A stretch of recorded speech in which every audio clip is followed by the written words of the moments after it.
right. We are on the last chapter of No Talking. This is really officially the last video that I'm making for you. Oh, I hate that I won't get to read to you guys anymore, but it's been fun. And I hope you've enjoyed it as well. This is chapter 20, The Winners. Let's find out. At this point, it might be fun to tell how Dave followed the principal back to the cafeteria and how Mrs. Hyatt apologized to the whole 5th grade by trading 3-word phrases back and forth with Dave, who also apologized, and describing the looks on the faces of all those 5th graders in the cafeteria, not to mention Mrs. Marlowe and the rest of the staff. That might be fun too.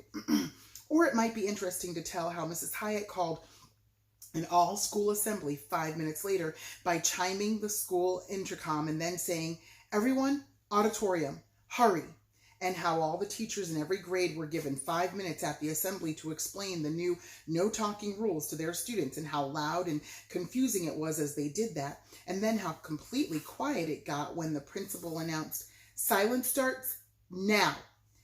And it might be enlightening to explain how Mrs. Hyatt had changed the contest so that the kids in kindergarten through 4th were competing against grade to see who could say the fewest illegal words during the next 23 hours, and why she thought her way was a better idea than boys against girls.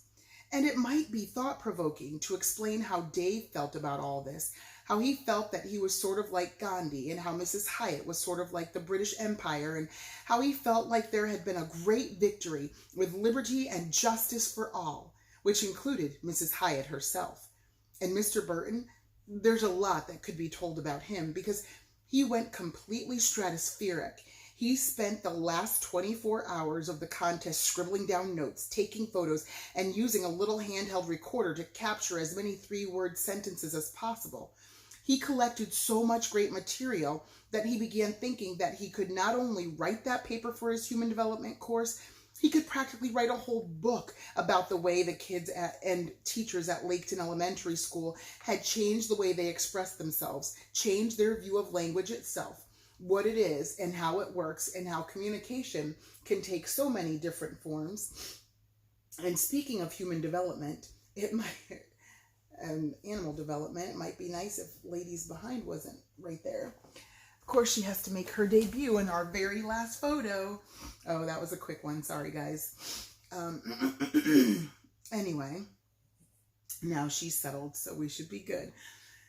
And speaking of human development, it might be fun to explore why the very youngest kids could not even imagine how to go without something as amazing and powerful as talking, not even for 10 minutes, which is why the whole kindergarten was immediately excused from the activity. And how about Thursday morning, when the boys reported 0 honor system word goose and the girls reported only 1?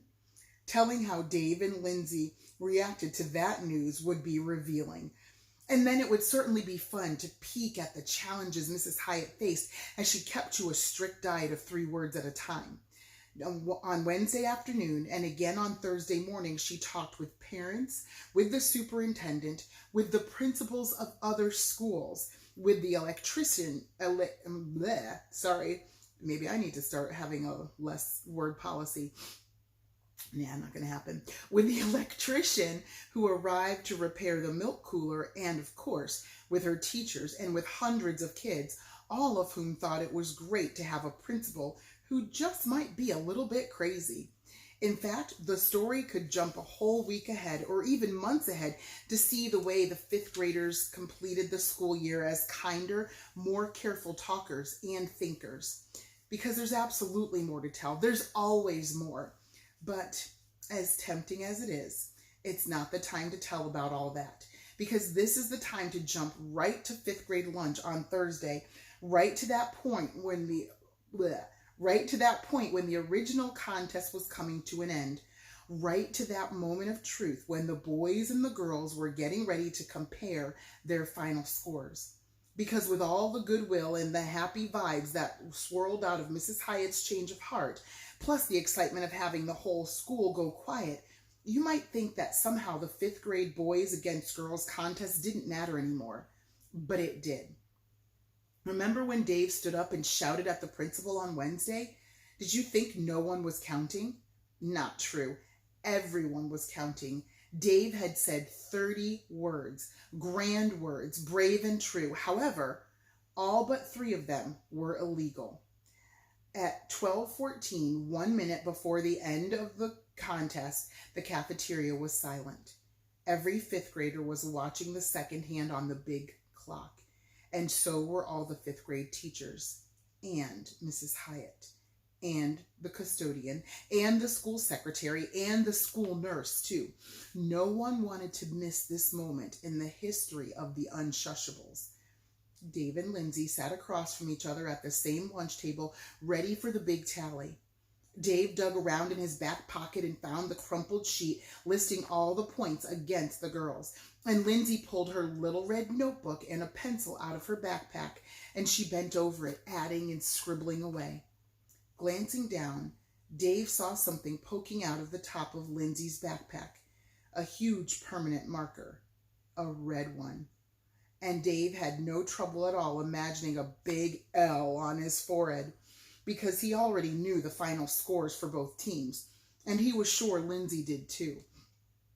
With just 15 seconds to go in the silent cafeteria, Lindsay stood up, looked down at the red notebook, took a deep breath, and she talked.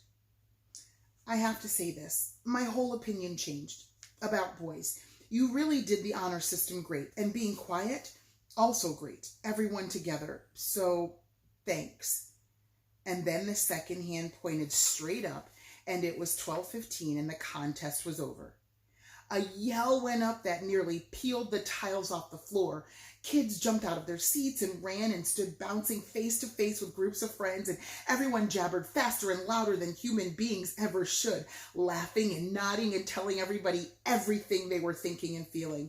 And the louder it got, the louder everyone had to talk to be heard above the rising tumult. And the sound spiraled up toward that point where dogs run and stick their heads under a sofa. And amid the burst of joy and noise and confusion, Lindsay shouted to Dave, "What's the official count?" Dave nodded, cupped his hands around his mouth, and bellowed, 47 against the girls. Lindsay looked at her notebook.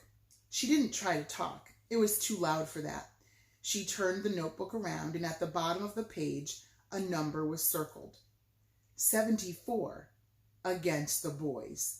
A huge defeat. Lindsay gave him an odd little smile, and Dave was ready for the teasing to begin. She shouted, "You didn't count?"